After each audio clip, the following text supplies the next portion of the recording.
Friends, आज हमें किसी का हाल चाल जानना होता है तो झट नंबर डाल कर पूछ लेते हैं। अब न चिट्ठियों का इंतजार करना पड़ता है, न आने जाने का झंझट।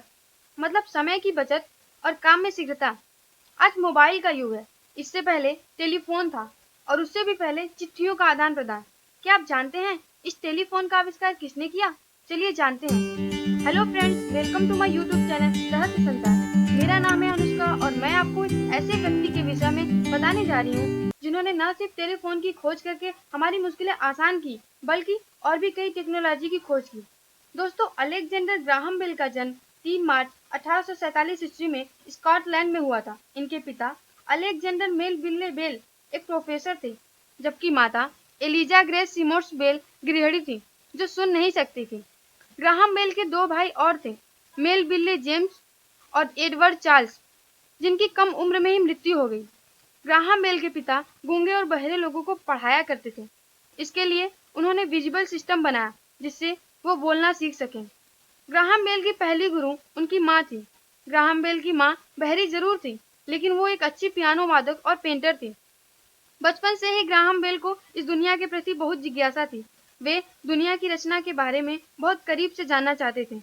इसी कारण ये कम उम्र में ही वनस्पति के नमूने इकट्ठे करते और उनके बारे में प्रयोग करते।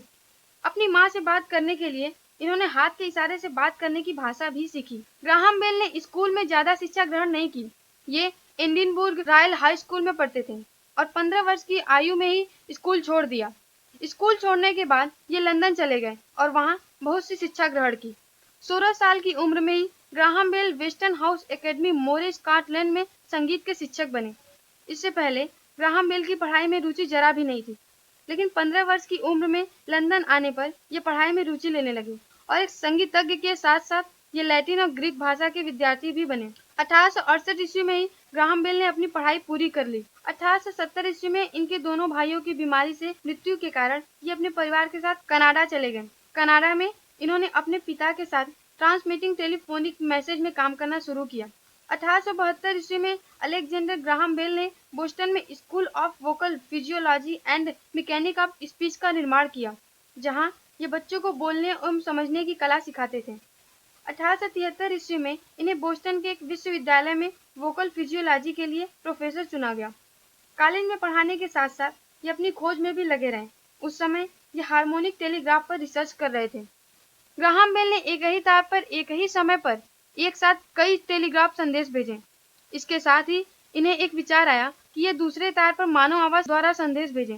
अपंगता किसी भी व्यक्ति के लिए अभिशाप से कम नहीं, लेकिन ग्राहम बेल ने इसे अभिशाप नहीं बनने दिया और इन्होंने ध्वनि विज्ञान की मदद से न सुन पाने वाले लोगों के लिए एक ऐसा यंत्र बनाया जो आज भी बधिर लोगों के लिए वरदान है। बोस्टन स्कूल में पढ़ाते हुए इनके दिमाग में अपने पिता के विजुअल स्पीच सिस्टम को उन्नत बनाने का ख्याल आया।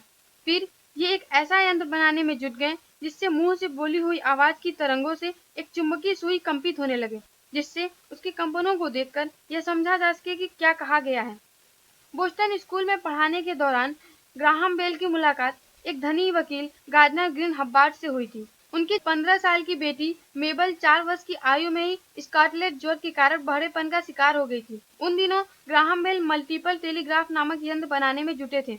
इसके द्वारा टेलीग्राफ के कई संदेशों को एक साथ एक ही तार के जरिए भेजा जा सकता है। उस वक्त मेबल भी इनके कार्यों में रुचि लेने लगी और ग्राहम बेल की मदद करने के साथ इनको प्रोत्साहित भी करती। मेबल के पिता ग्राहम बेल का उत्साह बढ़ाते और आर्थिक मदद भी करते। ग्राहम बेल के मकान मालिक थॉमस सैंडर्स ने भी इनकी आर्थिक मदद की, जिसके बहरे बेटे को ग्राहम बेल ने चमत्कारी ढंग से ठीक कर दिया। ग्राहम बेल ने टेलीफोन की खोज 29 वर्ष की आयु में 1876 ईस्वी में ही कर ली थी। इसके एक साल बाद 1877 ईस्वी में ग्राहम बेल ने बेल टेलीफोन कंपनी की स्थापना की। इसके बाद ये विभिन्न प्रकार के खोजों में लगे रहे। टेलीफोन की खोज के बाद ग्राहम बेल उसमें सुधार के लिए प्रयासरत रहे और 1915 ईस्वी में पहली बार इन्होंने हजारों किमी की दूरी से बात की। न्यूयॉर्क टाइम्स ने इस घटना को काफी प्रमुखता देते हुए इसका ब्यौरा प्रकाशित किया था।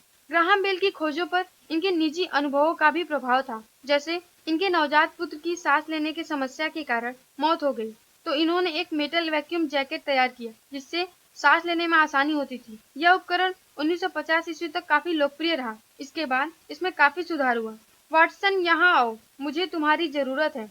ये वो पहले शब्द थे जिसे टेलीफोन पर कहा गया था, और इसे अपने कमरे में बैठे ग्राहम बेल ने अपने सहायक से 10 मार्च 1976 ईस्वी में कहा था, जो बिल्डिंग के ऊपरी तल पर काम कर रहा था।